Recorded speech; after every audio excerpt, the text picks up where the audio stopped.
दोस्तों नमस्कार, मैं हूं केशरी पांडे और आप देख रहे हैं अनकट क्राइम कवरेज।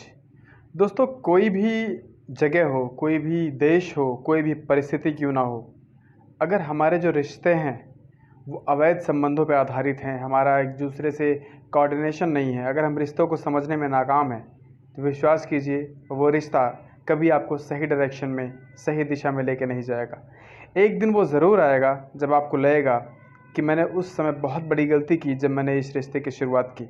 इसलिए कभी भी अगर कोई रिश्ता है, आप उससे अवैध संबंधों से जुड़े हुए हैं, तो कोशिश कीजिए कि जितनी जल्दी आप अवैध संबंध से बाहर निकल सकते हैं निकल जाइए, क्योंकि अवैध संबंध जो होते हैं बहुत अच्छे लगते हैं स्टार्टिंग में, लेकिन इनका अंत इतना दुखद होता है, इतना पीड़ादायक होता है कि सोचने मात्र से आपके रोंगटे खड़े हो सकते हैं।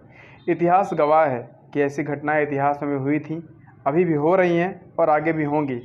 लेकिन इन घटनाओं में जो लोग इन्वॉल्व हैं, उन लोगों की दुर्दशा से पूछिए, उन लोगों की इस समय करंट सिचुएशन से पूछिए, आपको पता चल जाएगा कि वो लोग किस तरीके की परिस्थितियों से जूझ रहे हैं। दोस्तों मैं हूं केशरी पांडे और आप देख रहे हैं अनकट क्राइम कवरेज।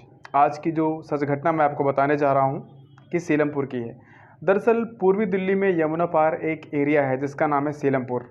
सीलमपुर की अगर आप बात करें तो ये एरिया ऐसा है जहाँ पे फैक्ट्रीज़ की भरमार है, जहाँ पे जीन्स शर्ट के मैन्युफैक्चरर इतने लोग हैं, अगर आप चाहें तो बहुत सस्ते रेट में जाके वहाँ से अपना सामान खरीद सकते हैं, और यहाँ फैक्ट्रीज़ की भरमार है। तो दोस्तों इस एरिया में एक आदमी होता है जिसका नाम होता है शौकत। शौकत की उम्र इस समय 62 साल है, 62 ईयर्स। और शौकत के इस समय 6 बच्चे हैं, और शौकत की वाइफ जो होती है, दूसरे वाले लॉकडाउन में इनकी डेथ हो जाती है। यानी शौकत के इसमें 6 बच्चे ज़रूर हैं, ऑलमोस्ट सबकी शादी हो रखी है, लेकिन शौकत इस समय पूरी तरीके से अकेला है क्योंकि उसका साथ देने वाला कोई नहीं है। शौकत ने हर एक बच्चे को या तो अलग कर रखा है या तो उसके बच्चे खुद उससे अलग हो गए हैं। सिचुएशन ये है कि बाप होते हुए भी बाप बेटे को कुछ नहीं कह सकता, बेटा बाप को कुछ नहीं कह सकता, और 36 यानी 36 का आंकड़ा बना हुआ है। अब इस सिचुएशन को देखते देखते शौकत जो होता है वो बहुत पुराना व्यापारी है कबाड़ का।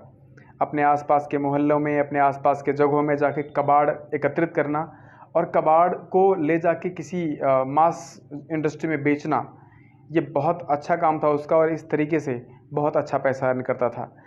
अपनी सीलमपुर में उसकी 4 मंजिल की अपनी खुद की बिल्डिंग है और वो उसका इकलौता मालिक है।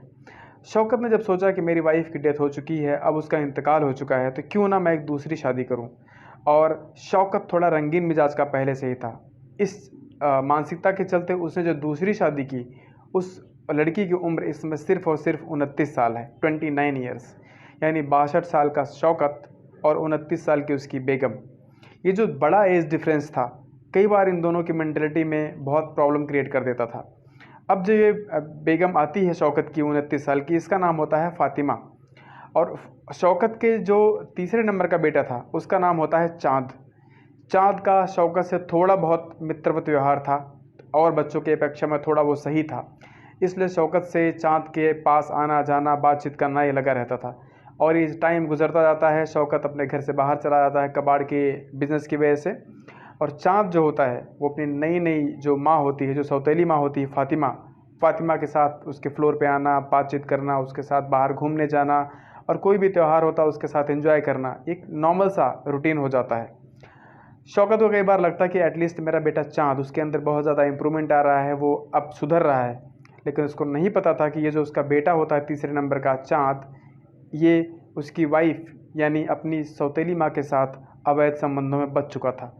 दूसरी मंजिल पे शौकत रहता था और चाँद को जब भी मौका मिलता वो अपने पिताजी के फ्लोर पे जाता, अपने अब्बू के फ्लोर पे जाता और अपनी सौतेली माँ के साथ खूब एंजॉय करता, उसके साथ शारीरिक संबंध बनाता और फिर वापस आ जाता। ये सिलसिला चलता रहता है।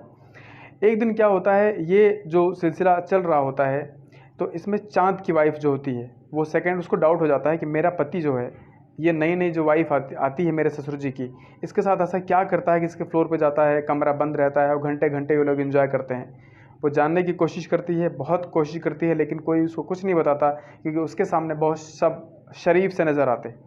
लेकिन जो चाँद की वाइफ होती है उसने कोशिश की कि मैं इस जो रहस्य इन्होंने बना रखा है, मैं इसका भंडाफोड़ ज़रूर करूँगी। और जब ये एक दिन सेकंड फ्लोर पे ये चाँद जाता है, उससे पहले ही ये सेकंड फ्लोर पे जाके छुप जाती है किसी कमरे में, और चाँद का वेट करती है। चाँद जब उस कमरे में जाता है सेकंड फ्लोर पे, अपनी माँ के साथ इन्वॉल्व होता है, सब कुछ उसके साथ चलना शुरू होता है, शारीरिक संबंध बनना शुरू होता है।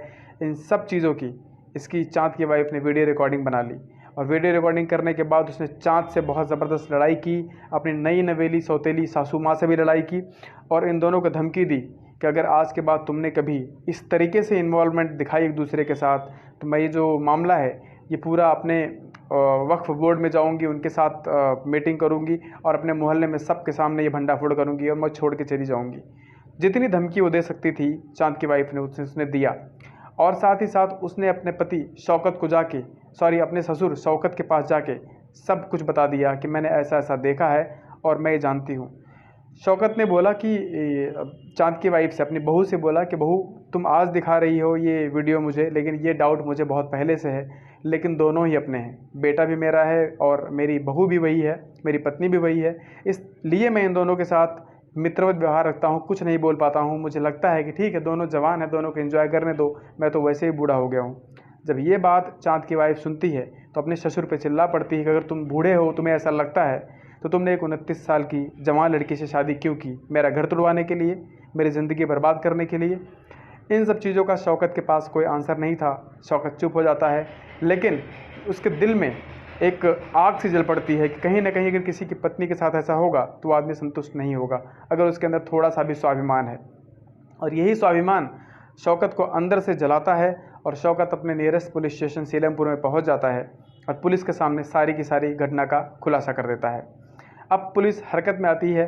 पहले तो बेटे को बुलाती है, बहू को बुलाती है, शौकत को बुलाती है और चाँद की वाइफ, चारों लोगों को बुला के समझाने की कोशिश करती है कि तुम लोग पुलिस की सपोर्ट ले रहे हो, सब पुलिस से इस समय एक्सपेक्ट कर रहे हो, लेकिन अगर पुलिस इस मामले में इन्वॉल्व हुई तो पूरे मोहल्लों में, आसपास के लोगों में तुम्हारी बहुत बदनामी होने वाली है। अगर तुम लोग इसके लिए रेडी हो तो संभल जाओ।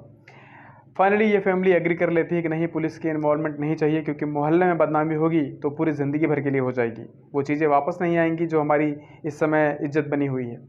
और फाइनली ये मामला जो है घर में दबा दिया जाता है। लेकिन चाँद और उसकी सौतेली माँ के संबंध रुकते नहीं हैं। कई बार लोग बाहर निकलते, पिकनिक पे निकलते, चाँद अपनी बाइक पे अपनी सौतेली माँ को बिठाता और 4-4, 5-5 घंटे तक फरार रहता, बाहर जाता, ओयो होटल में उनसे मिलता और फिर वापस आता। और ये सब चीज़ें चाँद की वाइफ बड़े आराम से नोटिस कर रही थी। शौकत सब कुछ जानता समझता, लेकिन डर के मारे कुछ नहीं बोलता कि दोनों अपने ही हैं। सिलसिला चलता रहता है, लेकिन एक दिन तो हद हो जाती है। एक दिन चाँद की वाइफ जो होती है उसने पुलिस के पास जाकर रिपोर्ट किया कि मेरा पति चाँद और मेरी सौतेली जो सास है, जिसकी उम्र इस समय 29 साल है, जवान है वो भी, ये दोनों मिल के मुझे मौत के घाट उतारना चाहते हैं। पुलिस ने बोला कि ऐसा आपको क्यों लगा कि ये लोग मौत के घाट उतारना चाहते हैं? चाँद की वाइफ ने बोला कि जब मैं अपने मायके जाने की बात कर रही थी, मेरा पति चाँद मुझे बोलता है कि चलो मैं तुम्हें छोड़ देता हूँ, और जब मेरा पति मुझे बाइक बिठा के मेरे मायके ले जाने की कोशिश करता है, वो ऐसे जगह, नूरपुर के एक जंगल में ऐसी जगह मुझे छोड़ देता है ले जाके वहाँ पे, और किसी को फ़ोन करता है कि जल्दी आओ, हमारे पास टाइम नहीं है। मैंने नोटिस नहीं किया कि वो किससे बात कर रहा था, लेकिन फ़ोन पे जो हल्की हल्की आवाज़ मुझे सुनाई पड़ी, उसमें मेरी सासू माँ की, ये मेरी सौतेली सासू माँ की आवाज़ मुझे सुनाई पड़ती है। और मुझे पहले से डाउट था कि ये लोग मुझे मारने के लिए प्लान बना रहे हैं, लेकिन जब मैंने फ़ोन पे दोनों की बातें सुनी, मैं बिल्कुल शॉक्ड रह गई। मैंने अपने पति से बोला कि मुझे इस समय सपना आया था मेरे अल्लाह का, और उन्होंने ये मुझे वो किया है कि आने वाले टाइम पे जो शुक्रवार है, मैं इसमें अपने घर पे कुछ उनके लिए बरकत के लिए दुआ मांगूंगी, नमाज अदा करूंगी, और कुछ जो इस मुस्लिम परिप्रेक्ष्य में जो चीज़ें होती हैं वो सारी की सारी करने के लिए उसने अल्लाह का हवाला दिया। और जब सुप्रीम ताकत होती है अल्लाह, और जब उसकी बात उनकी बात जब इस चाँद की वाइफ ने किया, तो चाँद को भी कहीं ना कहीं फील हुआ कि अगर ऐसा है तो मैं बहुत बड़ा पाप का हकदार बन जाऊंगा, और उसने उस समय अपनी पत्नी को मारने का प्लान कैंसिल कर दिया। और जब चाँद की जो सौतेली माँ थी वो आती है, तो अपने हाथ में जो बकरों को काटने वाला जो लोहे का छुरा होता है वो लेके आती है। लेकिन चाँद ने सिर्फ ये बहाना बनाया कि ये छुरा उसकी माँ इसलिए ला रही है जंगल में क्योंकि उसको अगले दिन बकरों की बलि देनी थी, बकरों का वो काट के उसे मीट का आयोजन करना था।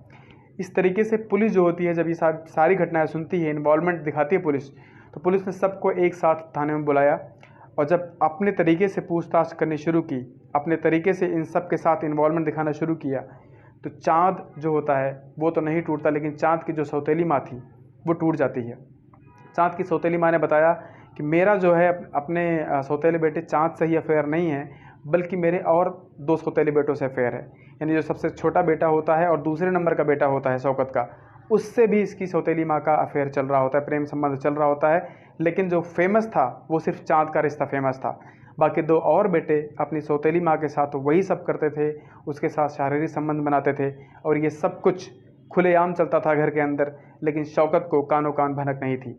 हालांकि जब चाँद की सौतेली माँ सब कुछ बताती है तो पुलिस ने उन लोगों को भी अपने गिरफ्त में लिया और इस तरीके से एक जो मौत की साजिश होती है वो रचने की क्या कहते हैं उसको, साजिश जो रची जाती है, उसका आरोप विभिन्न धाराओं में लगा के आईपीसी की धारा 304 के अकॉर्डिंग और भी जो उसके संबंधित धाराएं हैं उसके अकॉर्डिंग इसमें से चाँद की जो वाइफ होती है उसको तो क्लीन चिट दे दी गई है, लेकिन चाँद की जो सौतेली माँ होती है, चाँद जो होता है, इन लोगों को अरेस्ट करके जेल में डाल दिया गया है। दोस्तों आप समझ सकते हैं कि आज की डेट में किस तरीके की मेंटेलिटी है। एक ही घर में जहाँ पे 6 बच्चे होते हैं शौकत के, उसमें से 3 बच्चों का उसकी वाइफ के साथ शारीरिक संबंध, और एक ही घर में शौकत के ऊपर क्या गुजरी होगी, चाँद ने क्या सोच के ये रिश्ता बनाया।